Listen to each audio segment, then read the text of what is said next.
Friends, welcome to Vijay தியாக்ஸ். இன்னைக்கு முன்னூர் கிராமத்தில் இருக்க ஆடவல்லீஸ்வரர் கோவில் கும்பாபிஷேகத்தை பற்றி தான் பார்க்க போகிறோம்.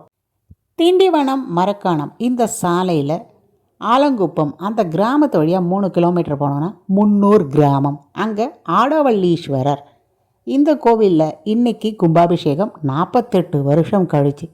இந்த கோவில் போகிறதுக்கு இங்கேருந்து நம்ம கிளாம்பாக்கத்துலேருந்து திண்டிவனம் போயிடணும். திண்டிவனத்துலேருந்து ஆலங்குப்பம் போனோம். ஆலங்குப்பத்துலேருந்து முன்னூர் போனோம். இன்னும் இவங்க ரூட் மேப்பு கரெக்டாக சொல்கிறாங்கன்னு பார்க்குறீங்களா?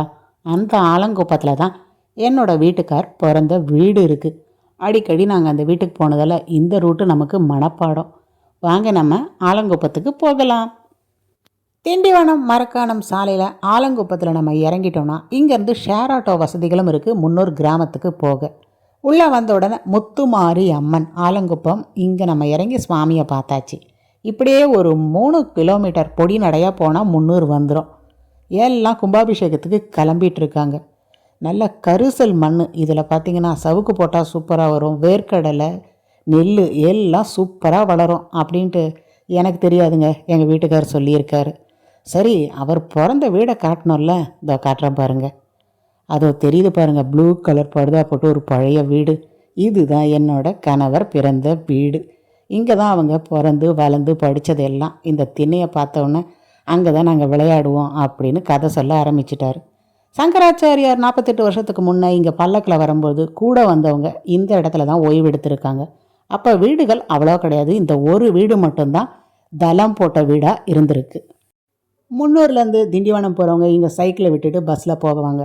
போயிட்டு வந்துட்டு இங்கே தண்ணி குடிச்சிட்டு சைக்கிள் எடுத்துகிட்டு முன்னூருக்கு போவாங்க. இது ஒரு ஸ்டாண்டு மாதிரியே இருந்திருக்கு. சரி வாங்க, நரசிம்மரை நம்ம மகாலட்சுமி தாயாரோட வழிபட்டு கிளம்புவோம். அடுத்தது நம்ம இங்கே பச்சையம்மன் ஆலயம், நல்ல மன்னாரீஸ்வரர், அடுத்தது 7 முனிகளோட இங்கே நம்ம தரிசிக்கிறோம்.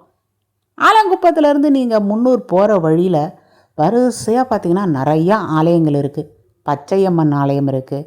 அடுத்தது லக்ஷ்மி நரசிம்மர் நம்ம முதல்ல பார்த்தோம் பாருங்கள். அப்படியே வாங்க, பொடி நடையாக போக போக இன்னும் ஒவ்வொரு கோவிலாக பார்க்கலாம். இன்னும் நமக்கு கும்பாபிஷேகத்துக்கு 2 மணி நேரம் இருக்குது.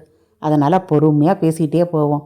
இங்கே தான் நம்ம 7 முனிகள் தனித்தனியாக பார்க்குறோம். இப்போ பார்க்குற இந்த ஆலயம் நாகாத்தம்மன் ஆலயம்.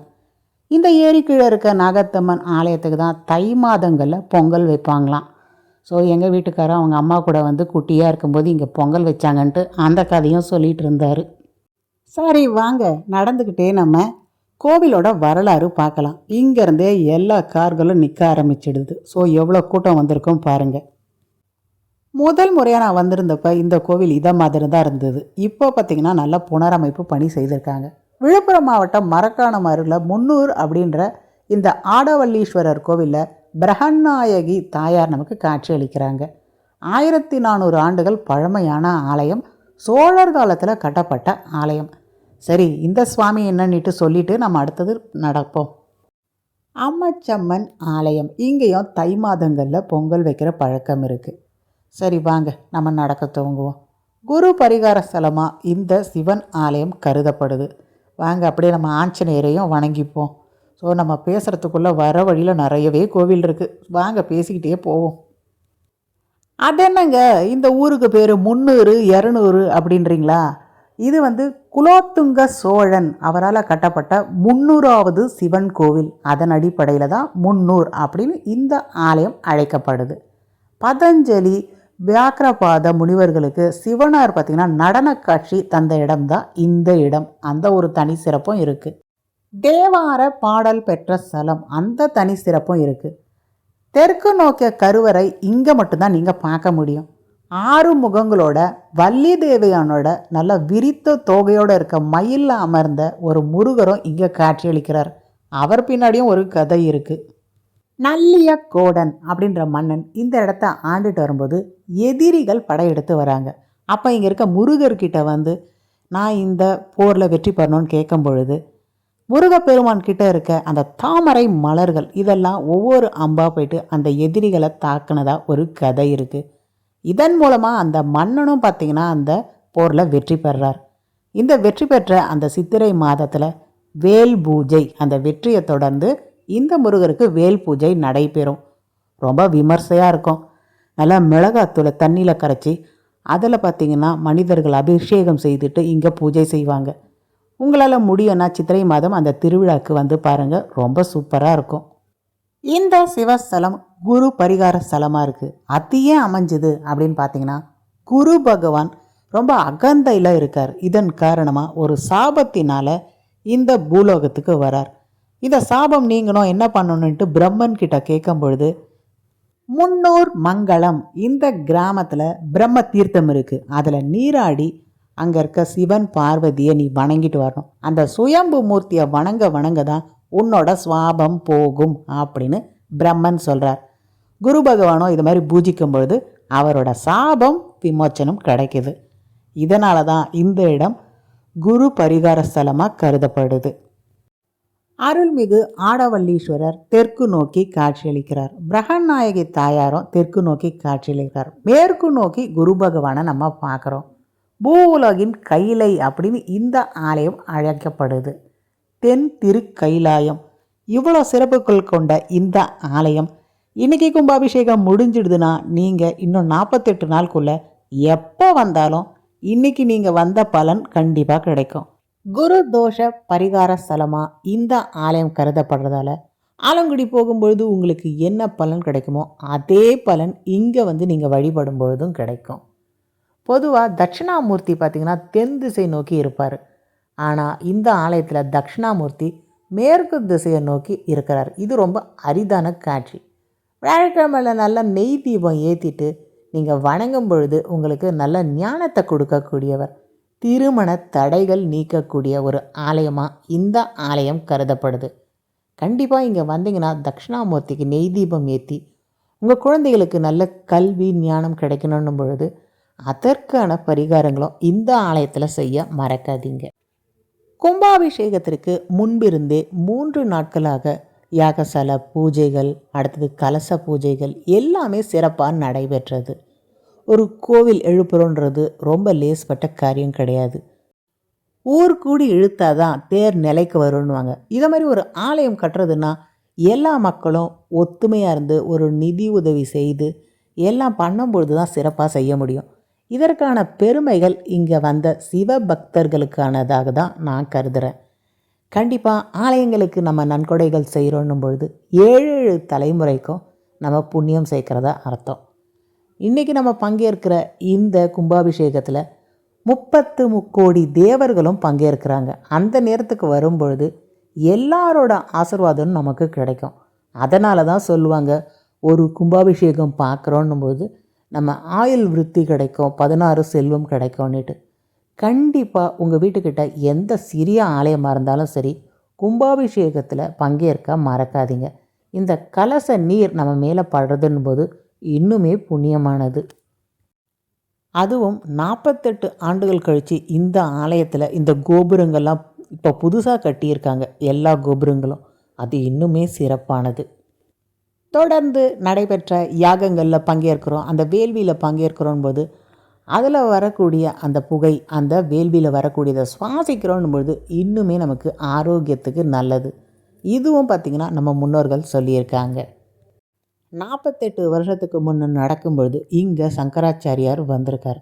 இப்போ பார்த்திங்கன்னா அவரோட திருவுருவ படத்தை இந்த கும்பாபிஷேகத்தோடு சேர்த்து கொண்டு வந்திருக்காங்க. என்னோட கணவர் இங்கே பங்கேற்கும் பொழுது வயது 6ன்னாங்க. இப்போ பார்த்திங்கன்னா திருப்பி 48 வருஷம் கழித்து இந்த கும்பாபிஷேகத்தில் பங்கேற்றிருக்காரு. அது இன்னுமே ஒரு சந்தோஷத்திற்குரிய விஷயம்தான். வாங்க நம்ம கும்பாபிஷேகத்தை கண்டு மகிழலாம். வரலாற்று கதைகள் முடிஞ்சது.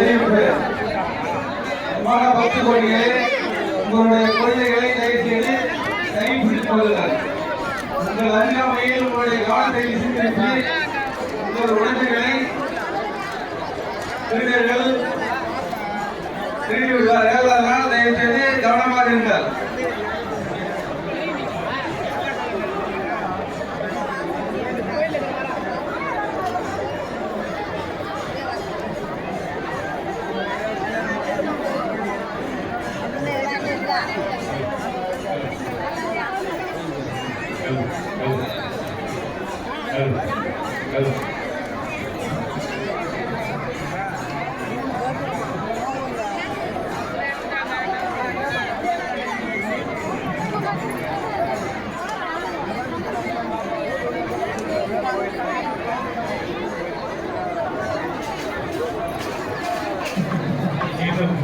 சில நிமிடங்களில் காண கிடைக்காத கண்கொள்ளா காட்சி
மன நிறைவோட கும்பாபிஷேகம் பார்த்தாச்சு. உள்ள இருக்க அனைத்து தெய்வங்களையும் தரிசிச்சுட்டு கிளம்ப வேண்டியதுதான். கண்டிப்பா இந்த வீடியோ நீங்க என்ஜாய் பண்ணியிருப்பீங்க. 500க்கும் மேற்பட்ட சிவாலயங்கள் பதிவிட்டிருக்கேன். பார்க்கணுன்றவங்க விஜய் தியாக் சேனலை சப்ஸ்கிரைப் பண்ண மறக்காதீங்க.